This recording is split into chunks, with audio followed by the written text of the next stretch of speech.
We've been manufacturing metal components in Lititz, Pennsylvania for over 30 years. We're a high to medium volume job shop or contract manufacturer, and we have lots of components where we make millions a year, and it's easy to justify the automation, but we also have lots of parts where we make maybe 5,000 a month, and it's hard to get an ROI to go out and customize a fully automated solution.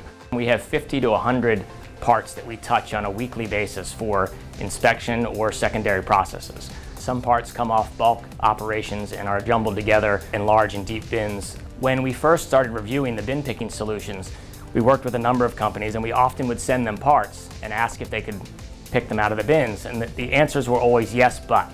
And the buts were never acceptable to us. When Universal Robots and Applied Controls first reached out to us with this solution, we figured it was going to be the same as all the other bin picking solutions, where we send them the part and they give us the butt. We sent the ActiNav team a number of parts, as well as CAD drawings and 3D models of the parts. And within 24 hours, they had sent us 3 different demo videos of them picking each of the parts that we were very impressed by. We were actually shocked. This initial task for ActiNav was a very simple choice. We have a very old machine that we utilize to cut scallops in a part for firearms, and it takes one operator to sit there the whole time. And it requires a very precise placement to get it into the machine correctly. We were successful using a regrip station to give the robot that necessary angle to sort of have that touch and feel. When we got the system here, it took maybe about a day's worth of work to actually set the system up and deploy it at the machine to a point where we could leave it alone and let it run. So in programming an ActiNav system, calibrating the sensor and defining the environment is very straightforward. You drag the robot arm to points where you want to place environment objects or calibration points. And once you define those points, the robot will navigate around them and avoid the environment. When you're choosing a part to pick, you feed the robot a CAD file, and it uses this information to determine the orientation that it needs to move the arm. I can't be competitive at an international level in Lititz, Pennsylvania with one operator running one machine at a time. I have to have those operators running 3 or 4 machines, and this is a solution that allows me to use my legacy equipment to be competitive.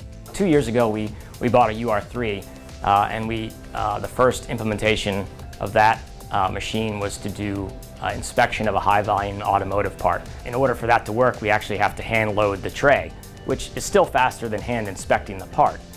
But it definitely takes time and prevents that person from doing other important work.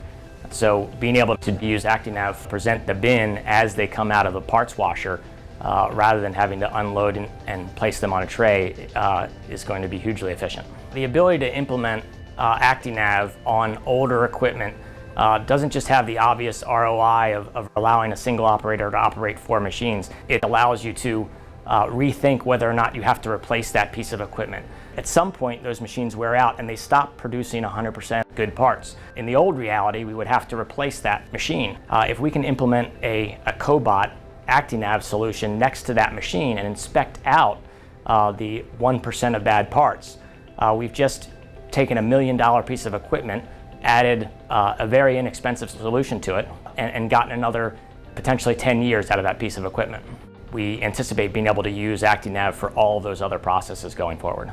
When Universal Robots introduced ActiNav, we thought that was a game changer and a huge differentiator. We saw a specific need in our market where you've got a relatively low cost, low engineering product that competes with historically a 3D bin picking batch processing product that is extremely expensive. It goes across every industry, from automotive to food and beverage to material handling. It's a perfect fit for any type of unoriented presentation process.